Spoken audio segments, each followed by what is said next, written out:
आशा करता हूं आप सब बहुत अच्छे होंगे। मेरा नाम है सिद्धांत अग्निहोत्री, स्टडी ग्लोस पे आपका बहुत बहुत स्वागत है। मेमोरी को इंप्रूव करो अपनी भाई। ये तरीके जो मैं आपको बताने वाला हूं, ये जो मैं ट्रिक्स बताने वाला हूं, मजा आ जाएगी। एक चीज और, मत करो सब्सक्राइब। 60 to 70% लोग सब्सक्राइब ही नहीं करते। लाइक कर दो, 1 सेकेंड लगेगा ना, 1 सेकेंड बस वहां पे दबाना है। सब्सक्राइब बटन पे आपको बस उंगली रखनी है और लाइक पे। YouTube का एल्गोरिथम ऐसे कि आप जितना ज़्यादा लाइक करोगे उतना ज़्यादा रिकमेंड करेगा, तो इतना तो आप कर ही सकते हो। दूसरा पॉइंट ये है, मुझसे बहुत बच्चे पूछते हैं सर आप इतना सब कुछ याद कैसे रखते हो। मैं आपको आज अपनी ट्रिक्स बताऊंगा। फिलहाल मेमोरी इंप्रूव करने के लिए आपको क्या करना है। आजकल तो बहुत शॉर्ट टर्म मेमोरी लॉस हो गया है ना। छोटी छोटी चीजें हम भूल जाते हैं रखे। कई बार ऐसा आपके साथ भी होता होगा, अरे यार अभी तो याद थी वो बात, कैसे हो गई। सब कुछ मैं बताऊंगा। तो चलिए शुरू करते हैं शानदार लेक्चर। लेकिन उससे पहले भैया देखो, कंबाइंड एनसीईआरटी का हमारा पूरा कोर्स आता है। अब इस पे लेक्चर्स अपडेट होने वाले हैं स्मार्ट बोर्ड पे, और हिंदी में पीडीएफ से सब अपडेट होने वाले हैं। तो इसका प्राइस बढ़ जाएगा, तो इससे पहले प्राइस बढ़े आप फटाक से ले लो। ओके, तो the first thing that you have to remember, आपने कभी अपनी बर्थ डेट भूली है? नहीं। अपनी गर्लफ्रेंड का नंबर भूला है? नहीं। कभी जिंदगी में भूलोगे भी नहीं। कभी जो आपको बहुत ही प्यारी मूवी है वो कभी भूलते हो? नहीं, वो हमेशा याद रहेगी। पता है क्यों? क्योंकि यू पे अटेंशन। अभी स्पाइडरमैन नो वे होम देख के आया, कभी भूलोगे? एक एक सीन बता दोगे तुम उसका, क्योंकि यू पे अटेंशन। आलतू फालतू चीजों को अपने दिमाग से हटा दो। देखो मैं जब पढ़ता हूं, जैसे मैं ये स्टूडेंट पर्सपेक्टिव से ज्यादा वीडियो बना रहा हूं, हालांकि हर किसी के लिए काम करेगी, हर किसी के लिए। मैं जब पढ़ता हूं तो मैं हमेशा, याद रखना, हमेशा अटेंशन देके पढ़ता हूं।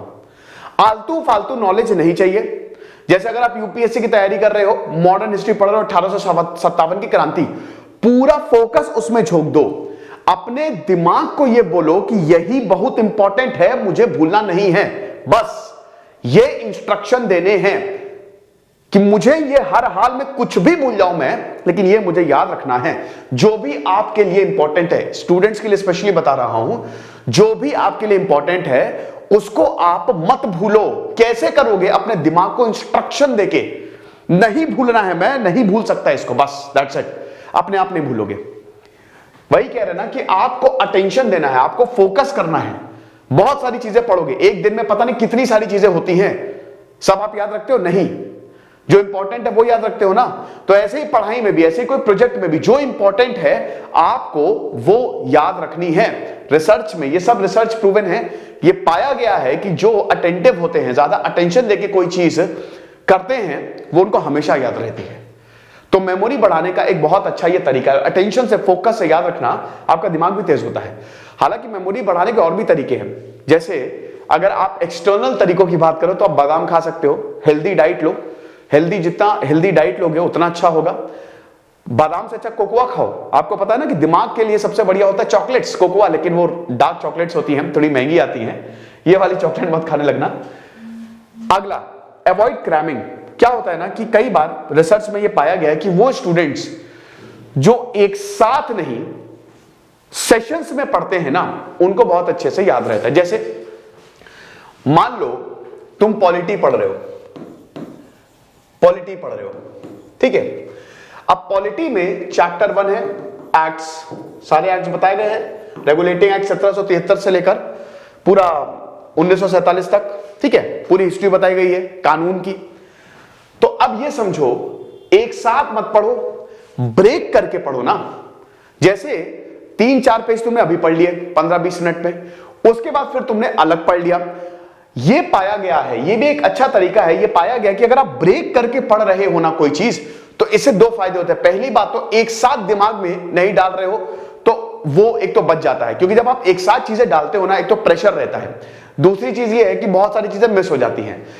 तीसरी चीज ये है कि आप वो चीज बहुत कम पॉसिबिलिटी कि उसको शायद रिवाइज करो। रिवाइज भी करोगे तो ऐसे ऊपर ऊपर से कर लोगे, आगे बढ़ जाओगे।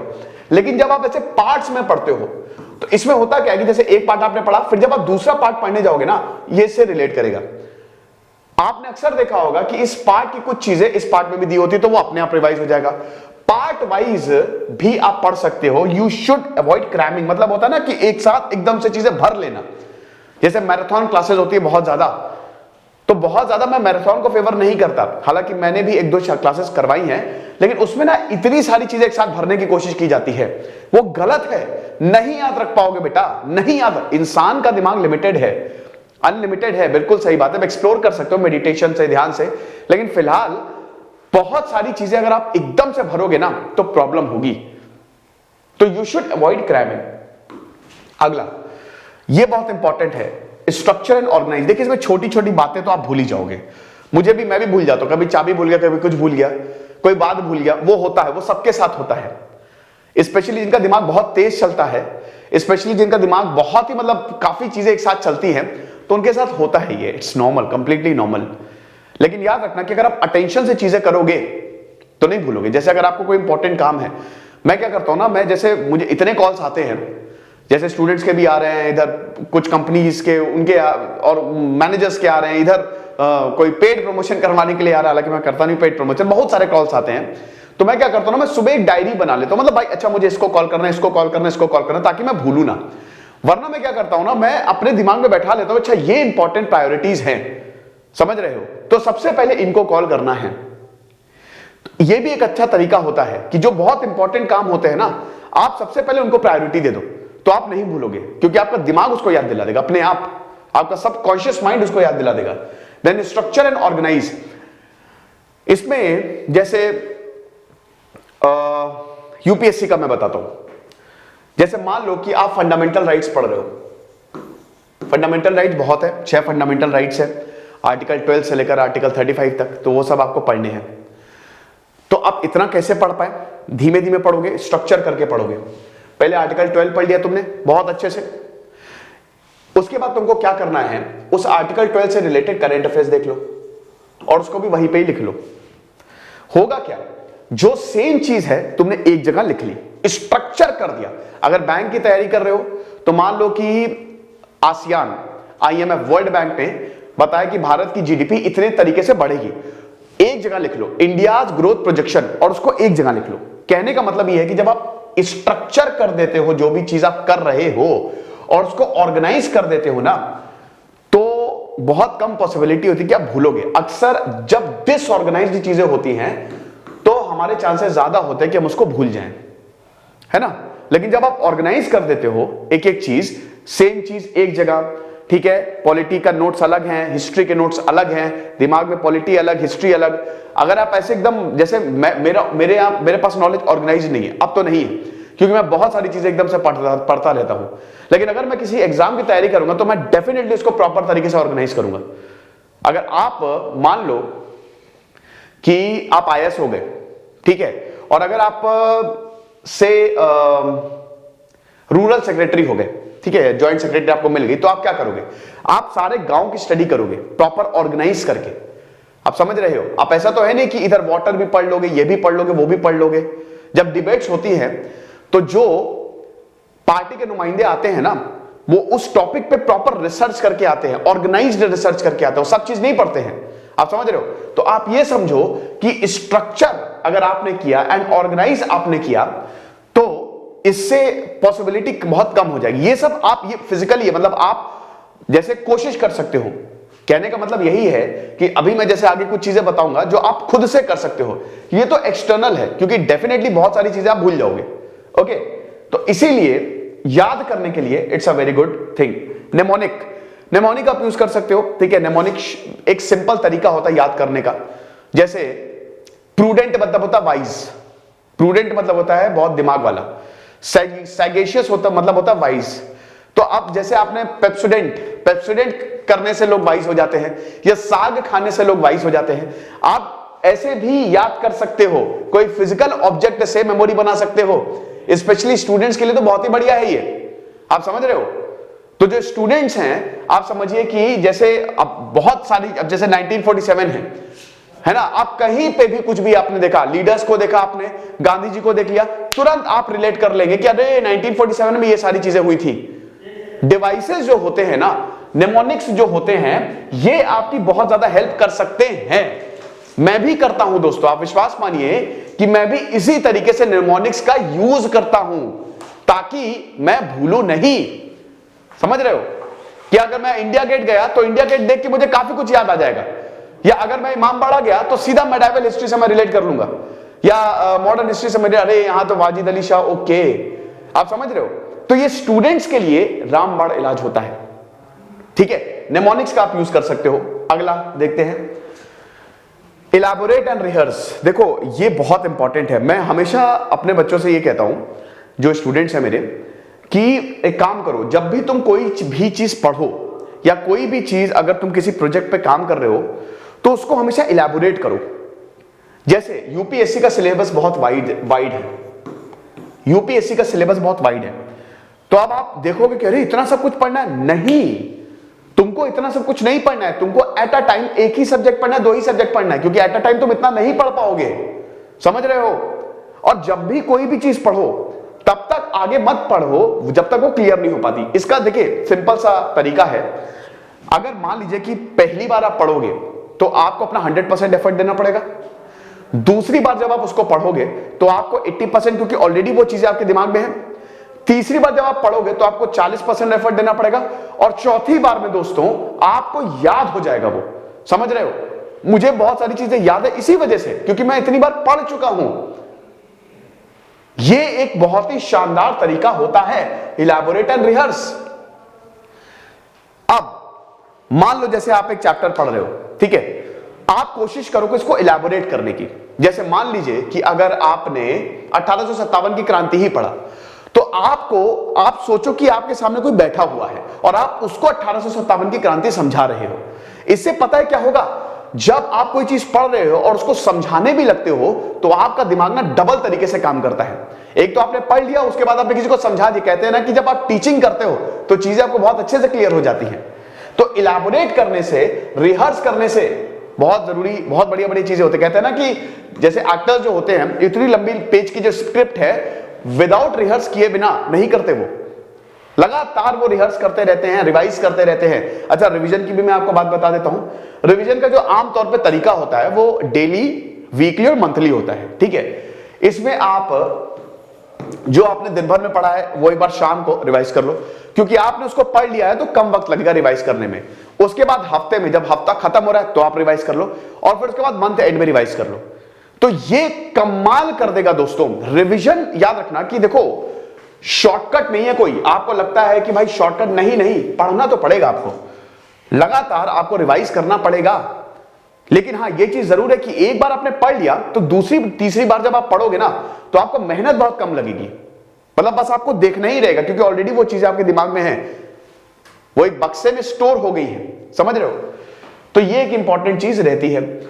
देन कंसेप्ट को आप विजुलाइज कर सकते हो, बहुत बढ़िया, बहुत ही शानदार तरीका होता है ये। जैसे ज्योग्राफी विजुलाइज अगर आप कर लोगे तो आप कभी नहीं बोलोगे। ज्योग्राफी एक ऐसा सब्जेक्ट है जो पूरा विजुलाइजेशन पे बेस्ड है। अगर मैं बोलूं कि नदियां, ये प्लेन्स कैसे बने, अगर मैं बोलूं कि डेल्टा कैसे बने, ज्योग्राफी विदाउट विजुलाइजेशन आप कर ही नहीं सकते। और वो एक ऐसा सब्जेक्ट है, जैसे मैं हमेशा बताता हूं कि कुछ सब्जेक्ट ऐसे हैं जो आप बिना पढ़े, आपको पढ़ने की भी जरूरत है, को समझ में आ जाएगा। उसमें एक ज्योग्राफी है, एक साइंस है। यस, साइंस भी एक ऐसा सब्जेक्ट है। इकोनॉमी है, जो टफ सब्जेक्ट है ना, उनको आपको पढ़ने की भी जरूरत नहीं, बस दिमाग लगाने की जरूरत है। हिस्ट्री आपको पढ़नी पड़ेगी, पॉलिटी आपको पढ़नी पड़ेगी, क्योंकि वो तो हुआ है ना। इतिहास आपको पढ़ना ही पड़ेगा, आप खुद से विजुलाइज तो कर नहीं सकते। पॉलिटी में रूल्स हैं, वो आपको रटना ही पड़ेगा, और कोई चारा नहीं है। लेकिन अब जैसे ज्योग्राफी, अगर मैं एक बढ़िया सा एग्जाम्पल लूं, सिंपल सा एग्जाम्पल, कि डेल्टा कैसे बने, तो डेल्टा कैसे बने भाई, देखो जब पहाड़ों से नदी आती है तो पहाड़ों को पूरा काटते हुए आती है ना। पहाड़ों से एकदम नदी आ रही है, पहाड़ों को विजुलाइज करो, काटते हुए आ रही है, अपने साथ सब कुछ लेते हुए आ रही है, कंकड़ पत्थर। और वो जब प्लेन्स पे आएगी, जैसे स्लोप पे बहुत तेजी से आएगी, जब प्लेन्स पे आती है तो स्लो हो जाती है। और जब वो जैसे ही समुद्र में गिरने वाली होती है तो बहुत सारी धाराओं में बढ़ जाएगी। क्यों बढ़ जाएगी?